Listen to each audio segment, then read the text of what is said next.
Muito bem. Boa noite, irmãos. Vamos abrir nossas Bíblias aí em Apocalipse capítulo 14. E vamos ler juntos o versículo de número 8.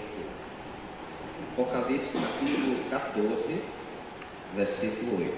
Tendo encontrado, vamos orar. Vamos ler. Muito bem, leiamos juntos. Obrigado, Jorge. Seguiu-se outro anjo, o segundo, dizendo: Caiu a grande Babilônia, que tem dado a beber a todas as nações do vinho da fúria da sua prostituição. Vamos lembrar em oração as nossas autoridades, como o pastor Delfonso falou antes. Senhor Deus e Pai, louvamos o Teu precioso nome, por Tuas misericórdias que se renovam todas as manhãs. Respiramos, vivemos por Sua inteira graça. Estamos aqui por causa, Senhor Deus, de Sua bondade. Muito obrigado pela Tua palavra, Senhor. Pedimos de antemão o perdão de nossas falhas, dos nossos pecados. Purifica, Senhor Deus, todos os nossos pecados cometidos diante do Teu olhar santo e contra o Senhor. Através do sangue de Cristo nós pedimos. Abençoe esse tempo que vamos estar a estudar a Tua palavra, nos dando humildade para transmitir e para ouvir. Queremos lembrar, Senhor Deus, das nossas autoridades que governam. Agradecemos, Senhor Deus, por cada uma, orando pela salvação delas. Sabemos que a nação é bem-aventurada quando o Senhor é Senhor dela. Oramos por aqueles que governam nesse momento nosso Estado, nosso governador. Oramos por aqueles que executam a lei, polícia militar e outros que estão atuando, agradecendo por cada uma delas. Oramos por esse período difícil que passam, que o Senhor está à frente, que o Senhor venha com tudo tomar, Senhor Deus, as medidas cabíveis que só o Senhor pode fazer. Confiamos no Senhor. Oramos por nossa segurança aqui enquanto voltamos para os nossos lares. Em nome de Cristo, amém. Podem sentar.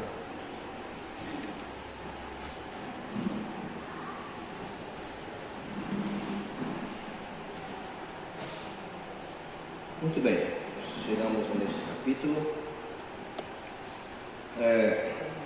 Uma lembrança para a gente aqui, creio que a gente tem ouvido, lido nas notícias sobre o que está acontecendo, a insegurança que a gente está vivendo, muitas mortes e assaltos, e assalto às vezes até coletivo, como temos na Bíblia, chamado arrastão. Então, como a gente deve, como cristão, ver tudo isso?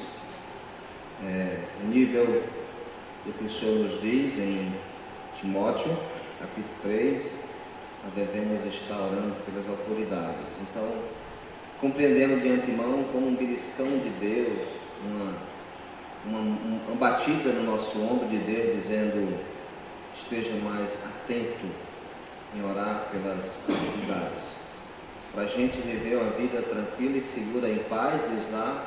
Então oremos pelas autoridades. Então vamos estar orando. É um período da gente criticar. Humanamente nós estamos tentados a isso e esquecemos que o nosso objetivo é estar orando pelas autoridades, por elas. Deus instituiu-as, então vamos orar por elas. Creio que é um dos nossos deveres. Deus nos chama justamente para isso, estar orando por elas. Muito bem, voltando aí ao nosso texto do livro do Apocalipse, capítulo número 14, versículo 8. É um versículo apenas, mas um versículo com muita profundidade no que deveríamos estudar, que temos, eu vejo que há muito conteúdo para se estudar nesse versículo aqui. Então eu gostaria de poder resumir um pouco do muito conteúdo que contém este versículo aqui. Uma palavra primeiramente para nós, os que creem no Senhor Jesus Cristo como Senhor e Salvador de nossas vidas. Deus instituiu uma lei, e essa lei de Deus ela não muda, tal como, por exemplo, a lei da gravidade, que nós estamos nesse momento a contemplar, a estar sobre ela. Então, nós vivemos dentro de um ambiente onde a lei da gravidade ela é bem presente. Se você topar, você vai dar com o chão. Isso é porque existe uma lei, a gravidade, e não muda. Até agora Deus tem sustentado. A lei, Deus instituiu uma lei daquilo que nós colhemos, nós plantamos. E essa lei não muda. A gente pode correr para um lado, para outro, mas nós vamos receber aquilo que nós plantamos. Fisicamente, quando nós plantamos algo, nós vamos colher. Pela graça de Deus, se plantamos feijão, milhos, é o que nós esperamos colher. Agora, espiritualmente, se nós plantamos obediência, se nós plantamos honra e glória para o nosso Deus, certamente os frutos provenientes dessa prática nós iremos desfrutar. Se plantamos a desobediência, se plantamos atitudes e procedimento contrário ao que Deus manda, certamente nós iremos colher, porque é uma lei instituída por Deus.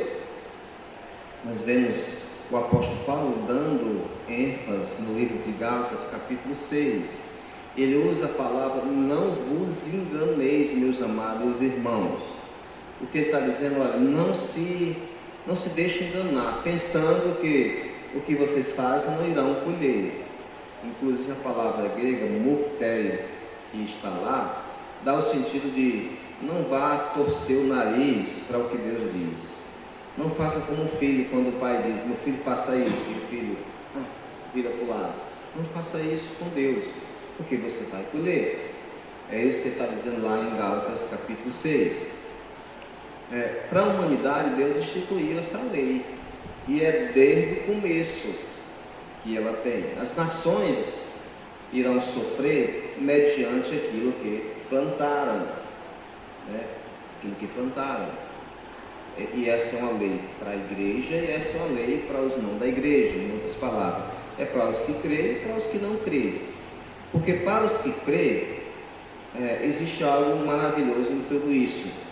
Por exemplo, todas as coisas cooperam para o bem, até aquilo que nós escolhemos por causa de Cristo é coisa melhor. Aquilo pode contribuir para um aprendizado, para um ensinamento, aí é diferente. Mas para os que não creem, eles não têm essa compreensão, esse retorno. Eles não têm o Cristo no coração, o Espírito Santo para guiar a verdade, para guiar ao objetivo principal, a imagem e a semelhança de Cristo. Mas para o cristão é diferente, mas nós escolhemos aquilo que plantamos.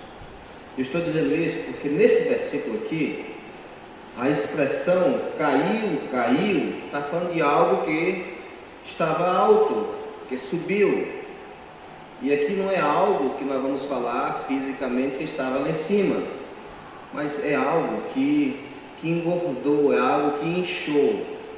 A grande soberba do mundo, a grande soberba do mundo, a segurança que o mundo estará naquele período de domínio completo domínio do anticristo, da besta, reinando, eles altamente seguros pelo pequeno período, porque o orgulho, a soberba, só dá uma segurança pequena.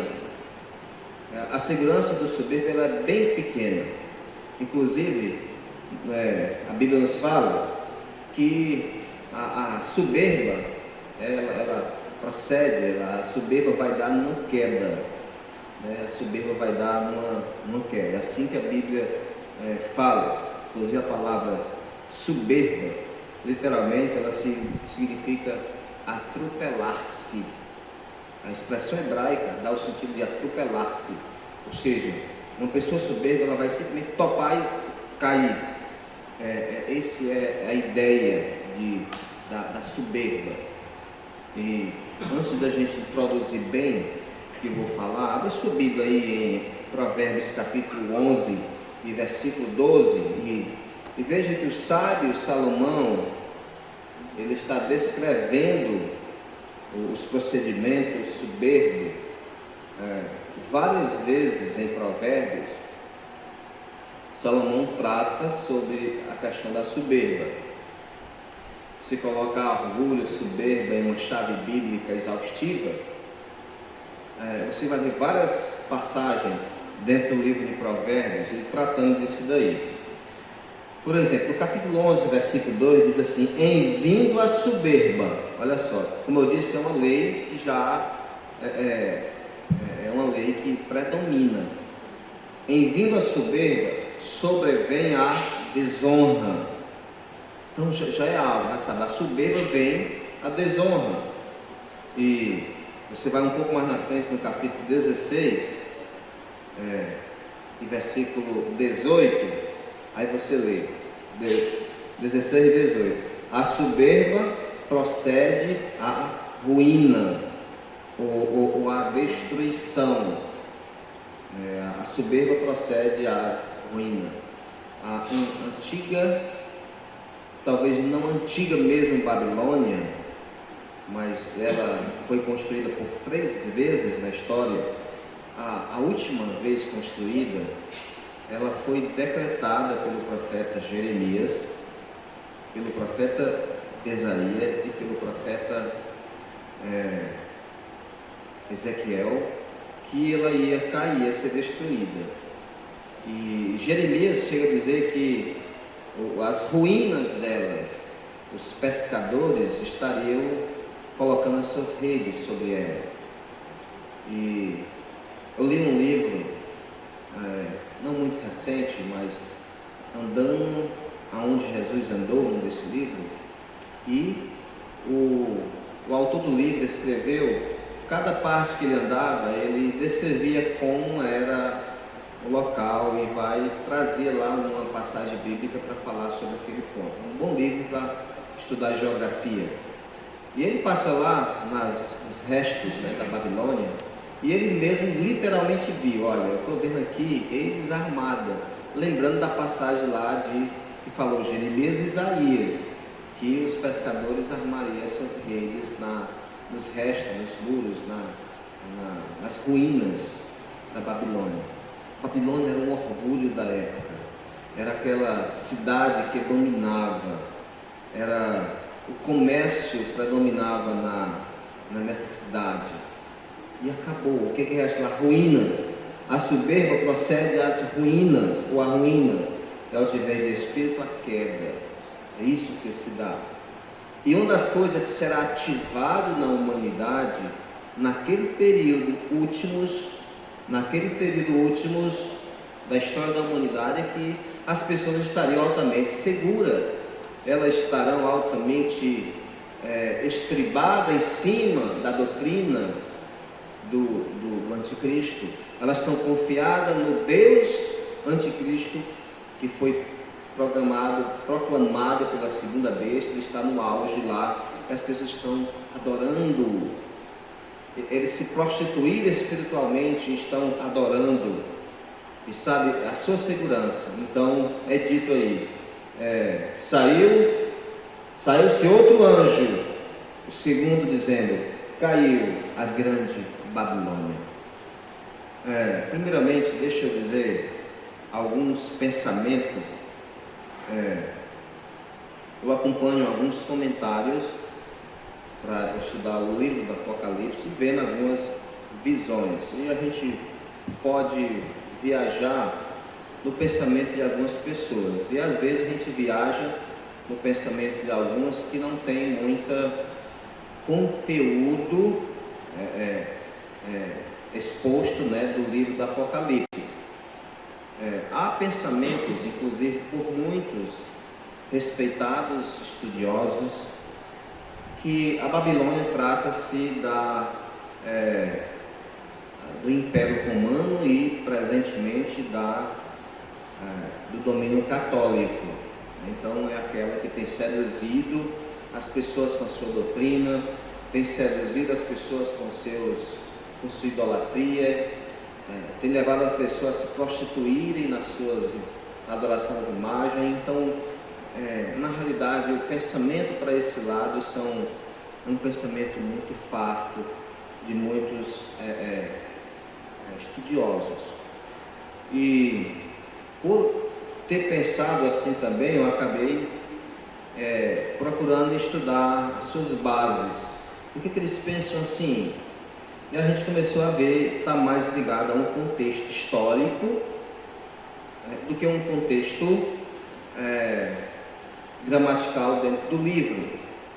Quando nós estudamos um pouco sobre o contexto gramatical dentro do livro, então nós não compreendemos que se trata de uma religião pequena como a igreja naquele período, mas está falando de uma totalidade, está falando do mundo geral. Nós vamos entender que João não está descrevendo um grupo de pessoas, um império ali parado, à parte, mas está falando de toda a sociedade da época. Há muitos versículos dentro do livro que nos dão essa grande conclusão. Por exemplo, no capítulo 17, nós lemos assim: veio um dos 7 anjos que tem as 7 taças, falou comigo dizendo: vem, mostrar-te-ei o julgamento da grande meretriz, que se acha sentado sobre muitas águas, com quem se prostituíram os reis da terra, e com o vinho de sua devassidão foi que se estabeleceram os que habitaram na terra.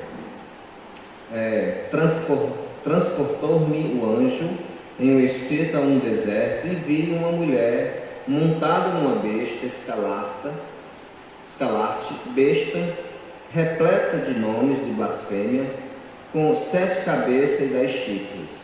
Achava-se a mulher vestida de púrpura e de escarlate, adornada de ouro, de pedras preciosas e de pérola, tendo na mão um cálice de ouro transbordante de abominações e com as imundícias de sua prostituição. Na sua fronte achava-se escrito um nome, um mistério: Babilônia, a grande mãe das meretrizes e das abominações da terra. Então vi a mulher embriagada com o sangue dos santos e com o sangue das testemunhas de Jesus, e quando a vi, admirei-me com grande espanto. É aqui mesmo. Você vai ver também uma sequência disso no capítulo 18, partindo do versículo 2. Deixa eu ler só até o versículo 2 e 3. Então exclamou com prudente voz, dizendo: caiu, caiu a grande Babilônia, e se tornou morada de demônios, convite de toda espécie de espíritos imundos, e esconderijo de todo gênero de ave imunda, detestável, pois todas as nações têm bebido do vinho do furor da sua prostituição.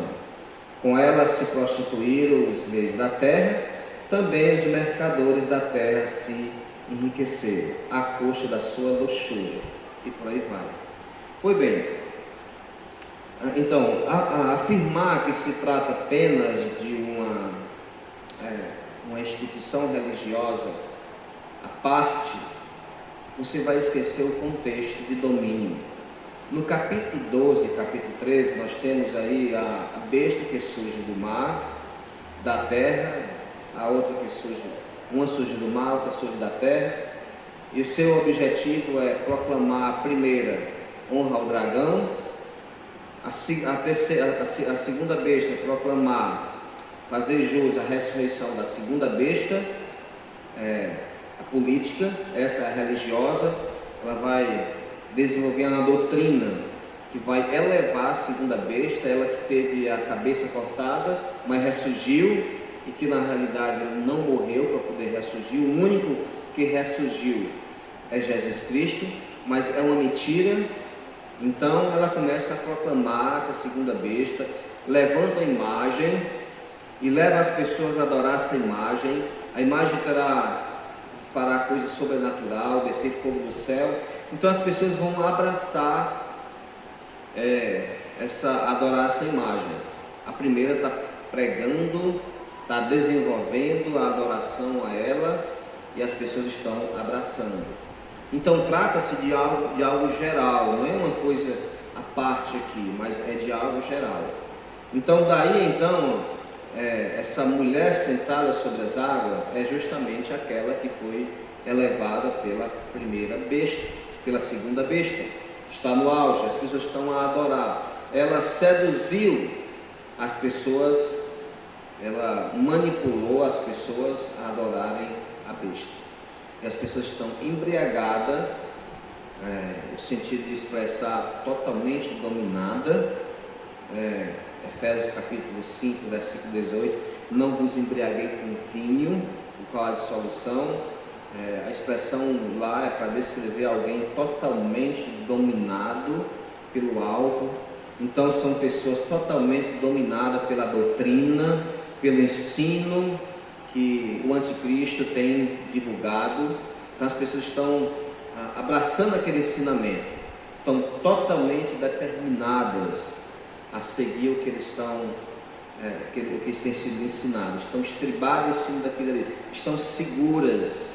Por isso a expressão caiu, porque elas estão seguras naqueles ensinamentos.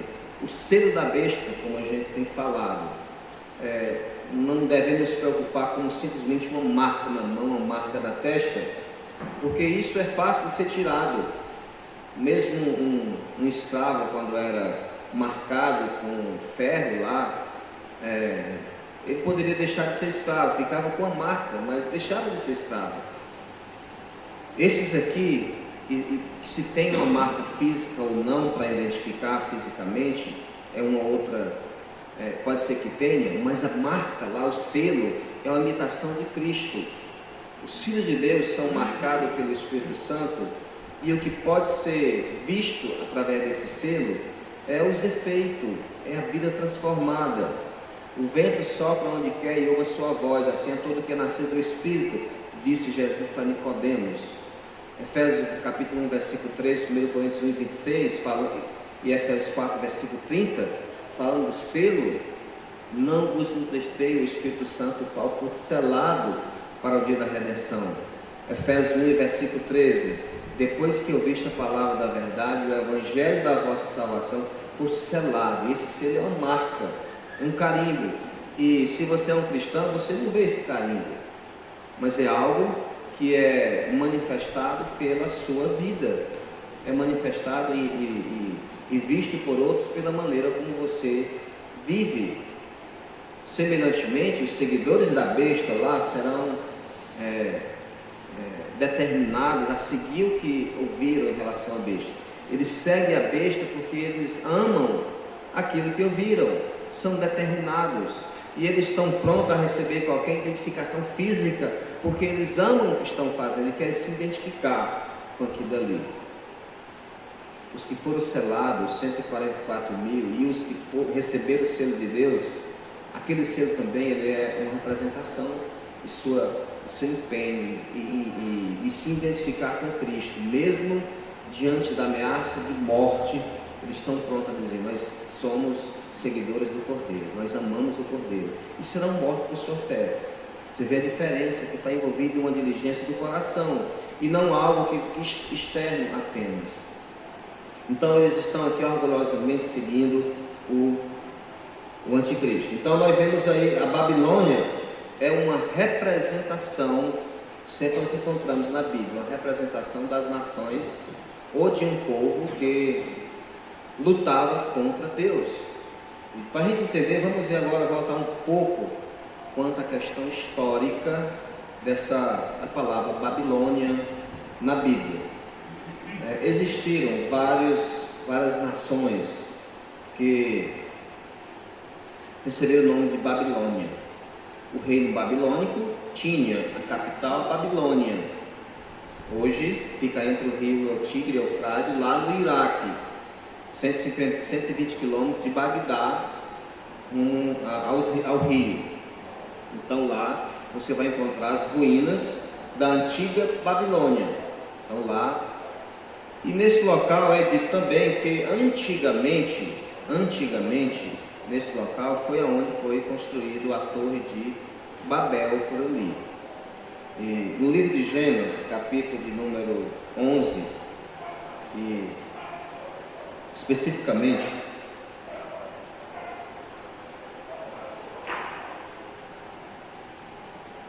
Gênesis capítulo 11. Veja o versículo de número 1 e 2 e 3, primeiramente. Ora, em toda a terra havia apenas uma linguagem e uma só maneira de falar. Sucedeu que partindo eles do Oriente, deram numa planície da terra de Siná, e habitaram ali. Disseram uns aos outros: vinde, façamos tijolos, queimemo-los bem os tijolos, e serviram-lhes de pedra e de betume e de argamassa.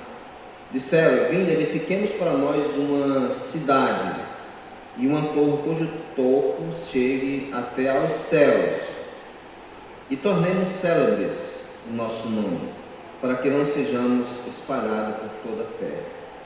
Pois bem, se você vê, aqui nós temos algo que caracteriza uma rebeldia, uma rebelião contra Deus.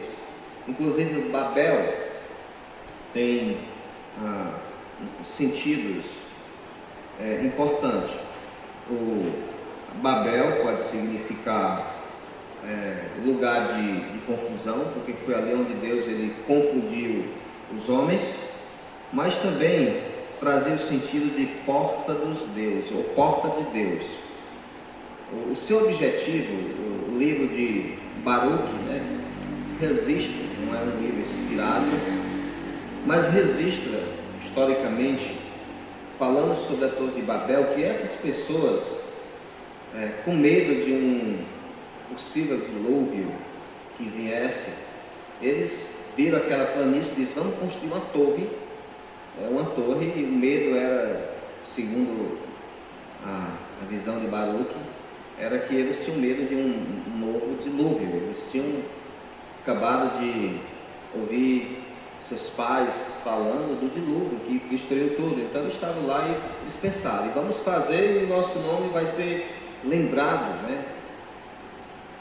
Então eles construíram, e alguns chegam a afirmar que a torre chegou a uns 5.200 côvados de altura, e isso daria uns 2.000 e pouco metros de altura. Imagina o tamanho de tudo aquilo, se assim for uma história.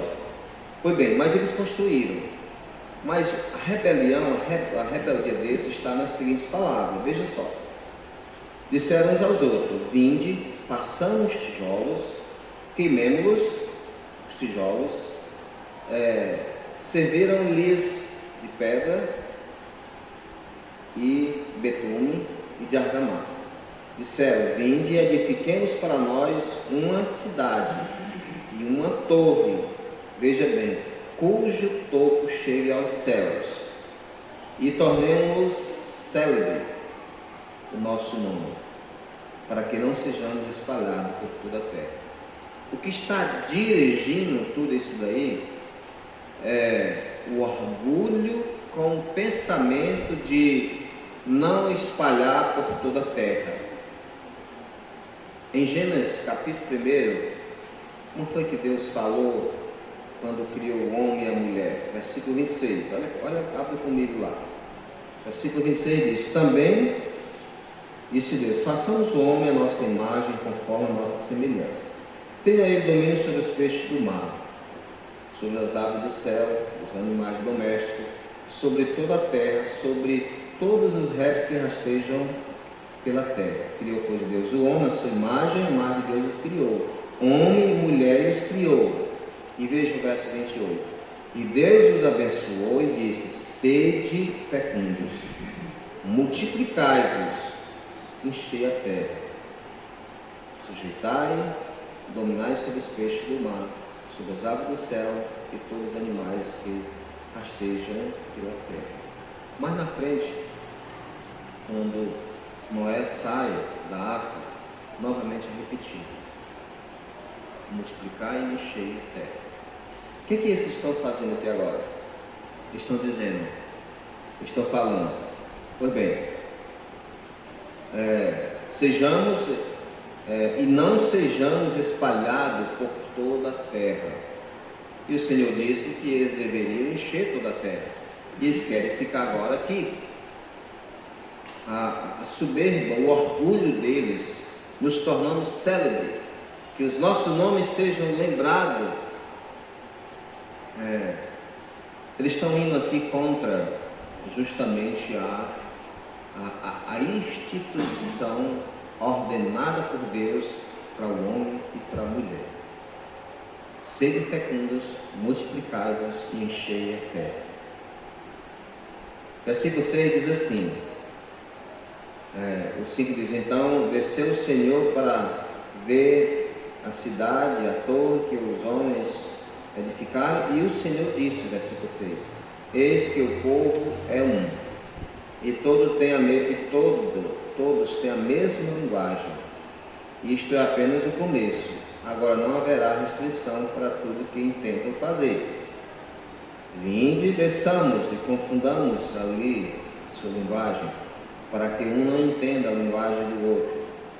Desarte, o Senhor os dispersou dali, pela superfície da terra, e cessaram de edificar a cidade. O que é que Deus fez? Bem, vocês foram criados, ordenados, instituídos para encher a terra. Então vocês vão fazer isso.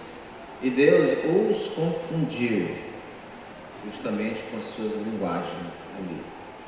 Pois bem, daqui é onde nasceu. Versículo 8 diz: desarte, o Senhor dispersou dali pela superfície da terra e cessaram de edificar a cidade. Chamou-lhe, pois, isso o nome de Babel.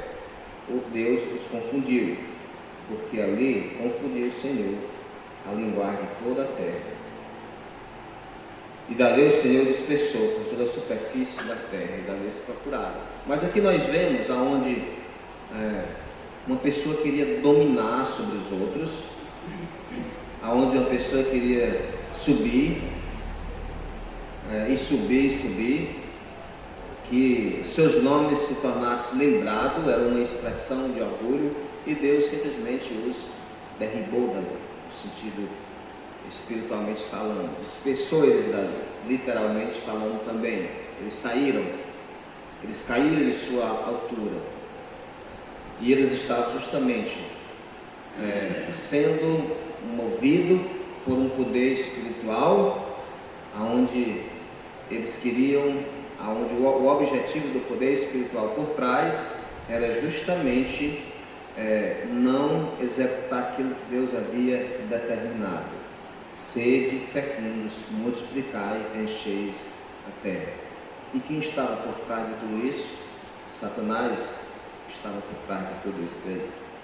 E daí então, Babilônia, Babel, virou um nome para descrever toda a oposição, uma nação que se opõe contra Deus, que se levanta contra Deus.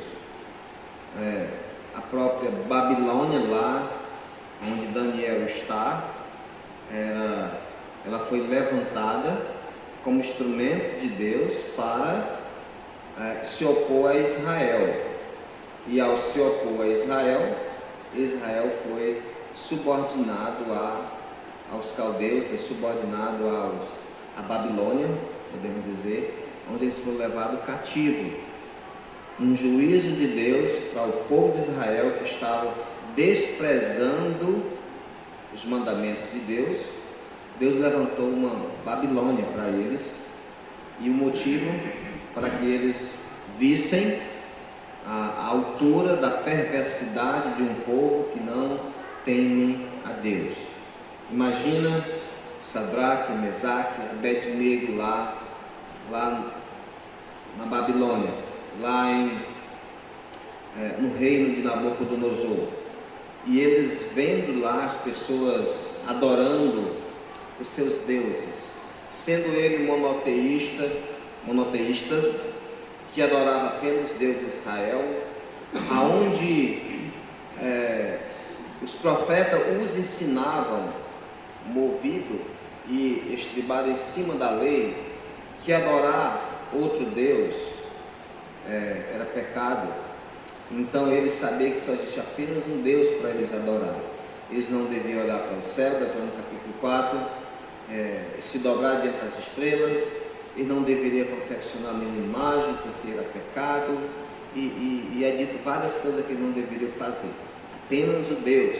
Então eles cresceram ouvindo esses ensinamentos dos profetas, dos seus pais, e agora eles estão em outra cultura, e naquela cultura eles estão vendo as pessoas adorando tudo é Deus para eles, estão adorando tudo, consultando os mortos, era uma prática, consultando os astros, era uma prática deles, e agora eles são ordenados a adorar a imagem do imperador, do seu rei, que era Nabucodonosor, uma imagem de tantos 15 metros de altura, feita de ouro. Eles deveriam se dobrar. O que eles disseram? Não vamos fazer isso. E eles tomaram aquela decisão. A gente olha ali, eles foram corajosos, mas eles foram ensinados desde pequeno, estão cativos em um outro lugar. Então eles estão vendo a perversidade daquele povo, espiritualmente falando, a prostituição que aquele povo vivia espiritualmente. Então, quando lemos sobre Babilônia, sempre está relacionado a pecados assim. Por exemplo, mais um versículo aí para você ver comigo. No livro de Jeremias, capítulo 24, e versículo 5. Jeremias, capítulo 24, versículo 5.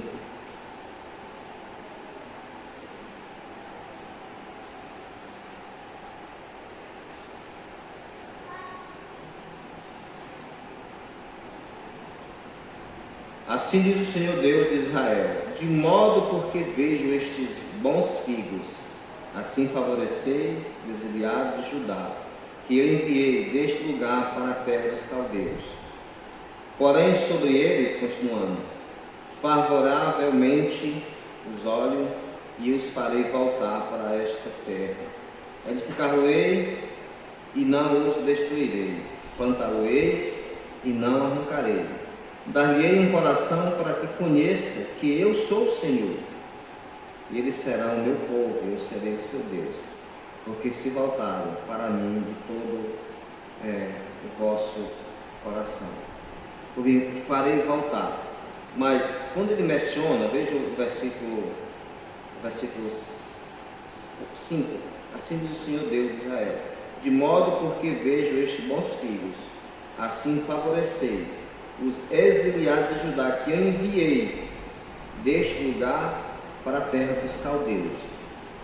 E Deus chama, por exemplo, Nabucodonosor de meu servo, no sentido de que ele seria o instrumento de Deus punir Israel, levar eles cativos para lá.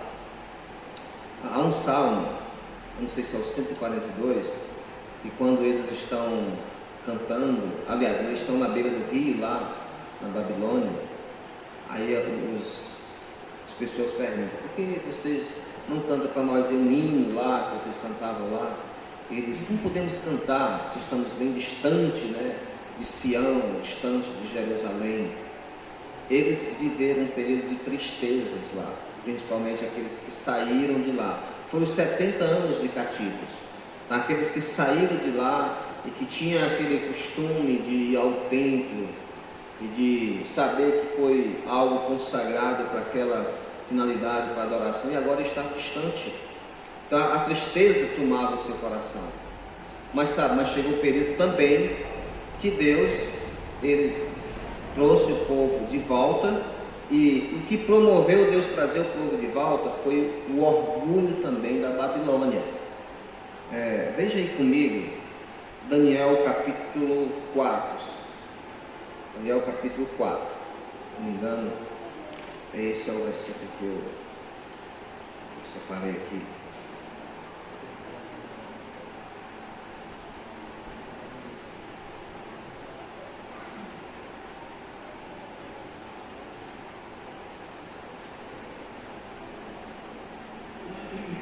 Daniel capítulo 4, e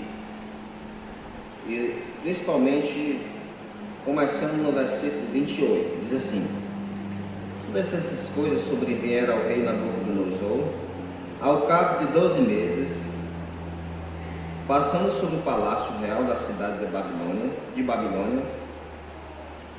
Falou o rei e disse: não é esta a grande Babilônia, que eu edifiquei para a casa real, como meu grandioso poder? E veja bem, e para a glória da minha majestade, falava ainda o rei, quando desceu uma voz do céu: a ti se diz, ó rei Nabucodonosor, já passou de ti o reino, será expulso de entre os homens, e a tua morada será com os animais do campo, e fartião comer erva com os bois, passar-se-ão 7 tempos por cima de ti, até que aprenda que o Altíssimo tem, veja bem, domínio sobre o reino dos homens, e dá a quem quer. No mesmo instante se cumpriu a palavra sobre Nabucodonosor, e foi expulso entre os homens, e passou a comer erva como os bois. O seu corpo foi molhado do orvalho do céu, até que lhe crescesse os cabelos, como as penas da águia, e assim as unhas como as das aves. Mas no fim daqueles dias, eu, Nabucodonosor, levantei os olhos ao céu, tornou-me a ver o entendimento, e eu bendiço o Altíssimo, louvei, glorifiquei ao que vive para sempre, cujo domínio é sempre eterno, e cujo reino é de geração em geração. Todos os moradores da terra serão por ele reputados em nada. Segundo a sua vontade, ele opera com o exército do céu, e os moradores da terra não há quem lhe possa deter a mão, nem lhe dizer: que fazes? Então logo me tornou vinho o entendimento, e também para a dignidade do meu reino tornou-me a vir a minha majestade e o meu resplendor. Buscaram-me os meus conselheiros e os meus grandes, e fui estabelecido no meu reino, e a mim se me ajuntou extraordinária grandeza. Agora, pois, eu, Nabucodonosor, louvo, exalto e glorifique ao Rei do céu, porque todas as suas obras são verdadeiras, e os seus caminhos justos, e pode humilhar aos que andam na soberba. Pois bem, Nabucodonosor foi o grande imperador que conquistou na época o mundo. Nenhuma nação resistiu ao seu domínio, todos se dobraram ao seu poder. Aonde quer que fosse, o seu exército era humilhado, aquela nação, os despojos, escravo era trazido, e Babilônia se tornou uma grande cidade, uma grande, enorme cidade. No livro de Isaías, capítulo 51, descreve, por exemplo, a queda da Babilônia. Isaías capítulo 51, Jeremias capítulo 51, aliás, descreve a queda da Babilônia e como Deus vai derrubar a Babilônia. Mas esse rei Nabucodonosor teve algo diferente com ele. Quando Nabucodonosor ele se orgulhou pelo que tinha, pelo que fez, pelo que conquistou, Então ele se orgulhou. Deus mandou um aviso através de Daniel. Os versículos anteriores falam disso, mas ele não ouviu. E então o que Daniel anunciou que ia acontecer com ele, aconteceu. Mas não é grandioso aí as palavras, grandiosas palavras de Nabucodonosor? Após ter sido humilhado, ele reconheceu o Deus do céu, ele reconheceu aquele que tem o poder, o domínio dos reinos. Ele se achava grande, e na realidade ele era o grande imperador na época do mundo. Mas sabe, Deus deu entendimento que não é do jeito que ele pensava, e para isso Deus teve que transformar ele um esquizofrênico. Ele foi comer capim com os animais, e lá ele reconheceu que há um superior que domina o reino. Deus dá a quem quer. O poder de Nabucodonosor logo caiu, depois foi levantado quando ele se humilhou. Lembra que eu falei da lei que rege a vida da pessoa, que você planta, você colhe? Quando ele se humilhou, veio o fruto também. Mas o reino da Babilônia já tinha sido profetizado, mais na frente caiu, e outro reino grego, o reino grego-persa, depois veio e dominou. Não foi mais a Babilônia. A Babilônia virou, como Jeremias profetizou, Isaías falou, Ezequiel falou, que ia cair, e o reino da Babilônia caiu. Mas a Babilônia era um sinal, era um exemplo em relação a tudo quanto é de pecado, para descrever uma nação contra Deus. Babilônia sempre foi para descrever um povo contra Deus, que luta contra Deus. Como aquela lá de Babel estava indo contra Deus, as outras sempre foi levantada para ir contra Deus, embora que Deus no comando, mas sempre foi levantado assim. Babilônia sempre foi um termo para isso. E João faz uso disso daí. João faz uso para descrever também que naquele período a Babilônia, a grande Babilônia, a meretriz, para descrever também uma oposição contra Deus, que estarão as nações naquele período, que estarão o povo naquele período contra Deus. Mas é dentro de um período também, vai chegar o período que Deus ele acabou. E olha uma expressão que você encontra aí, quando diz caiu a grande Babilônia, que tem dado, veja bem, beber a todas as nações, veja bem, do vinho da fúria da sua prostituição. O que significa isso? O vinho da fúria da sua prostituição. Inclusive, quando é mencionado às vezes, em capítulo 16, versículo 19, é dito aí: e a grande cidade se dividiu em 3 partes, e caíram as cidades das nações. Lembrou-se Deus da grande Babilônia, para dar-lhe o cálice do vinho do furor da sua ira.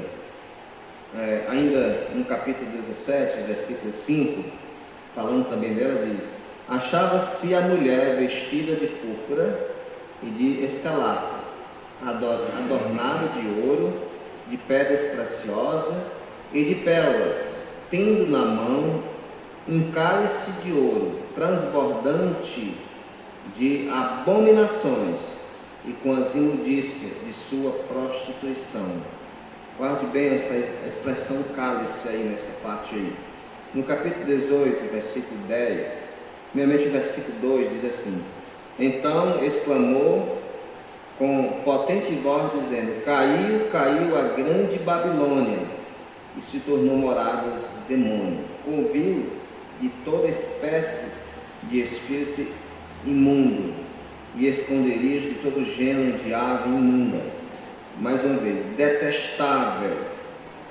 No versículo 10, nós lemos assim: e conservando-se de longe pelo medo do seu tormento, dizendo: ai, ai, tu grande cidade da Babilônia, Tu, poderosa cidade, pois em uma só hora chegou o teu juízo. Versículo 21. Então o anjo forte levantou uma pedra, como grande pedra de moinho, e arrazoou para dentro do mar, dizendo: assim, com ímpeto será arrojada a Babilônia, a grande cidade, e nunca, jamais será achada, totalmente destruída. Pois bem, só para mencionar, quando nós lemos aí, no capítulo 14, a expressão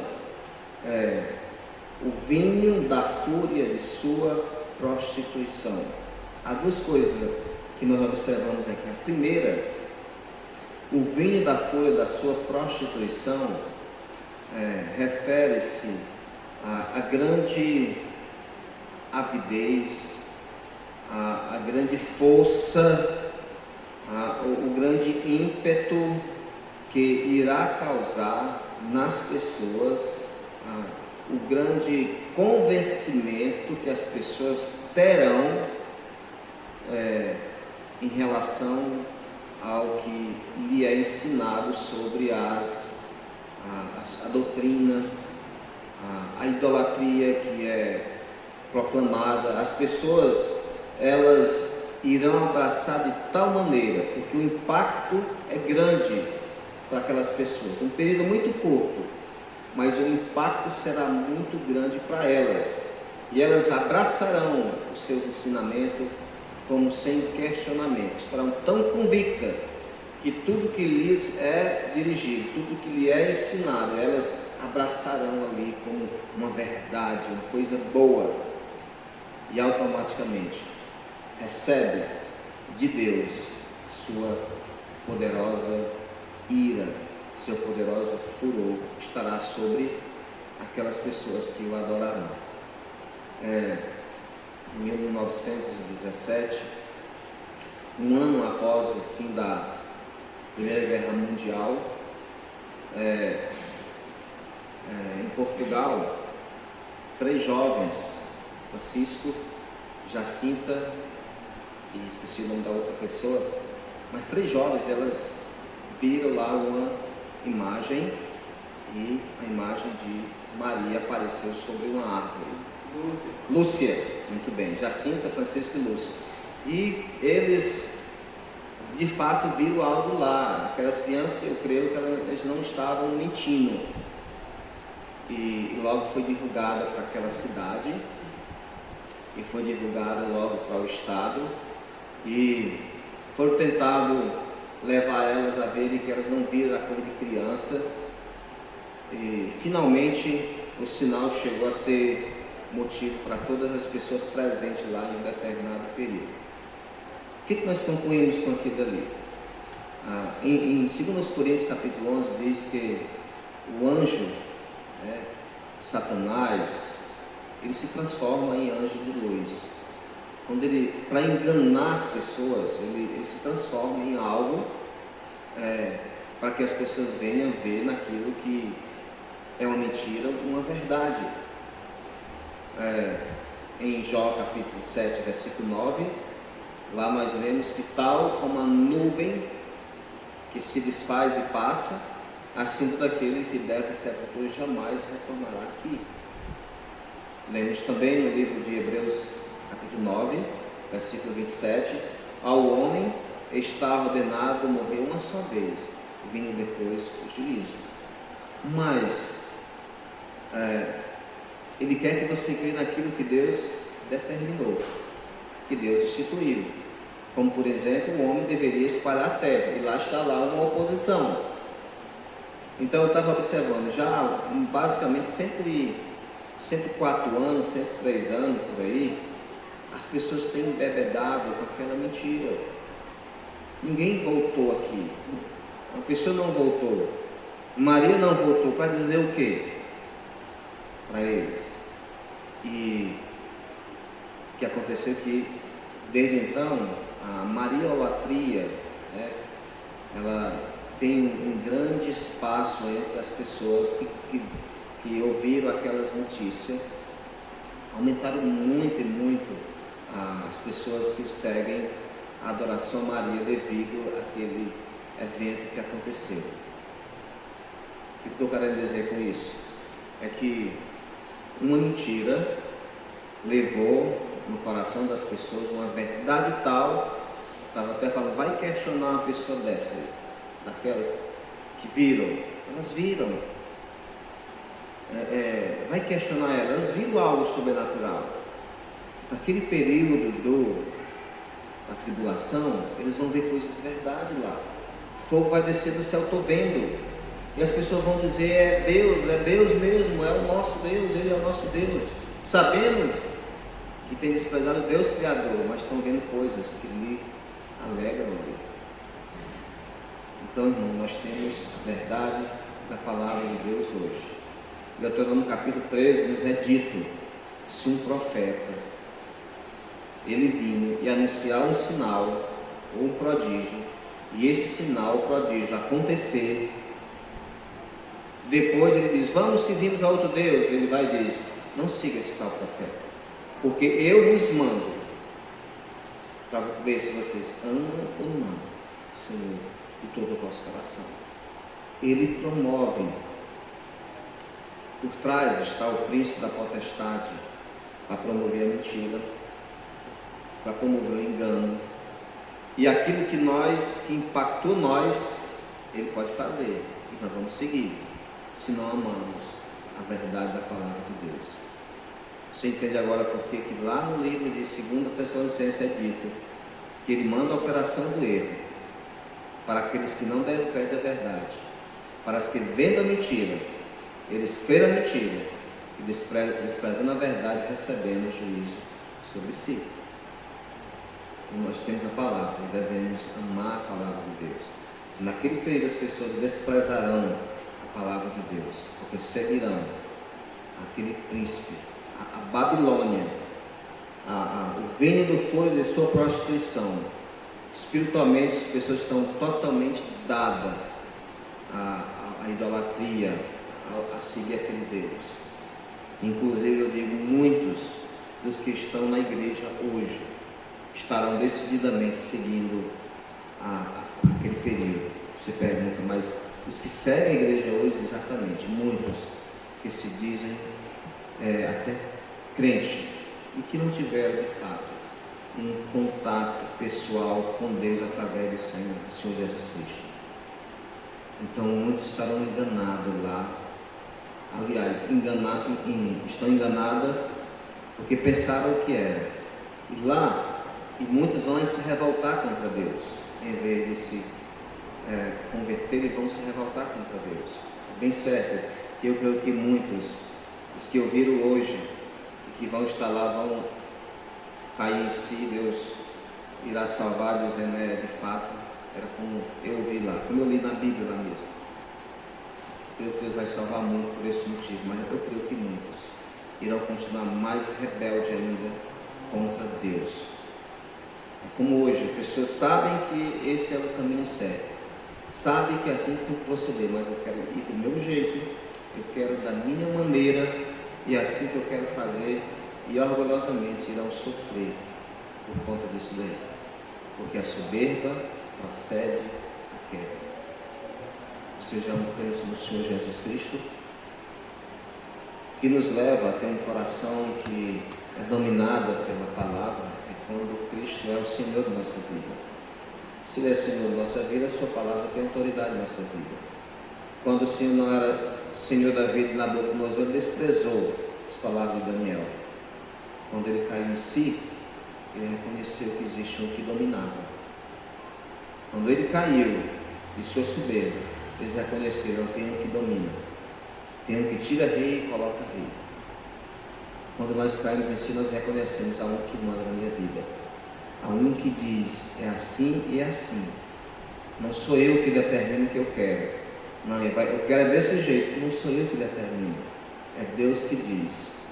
E quando nós questionamos nosso Deus, nós sofremos com isso.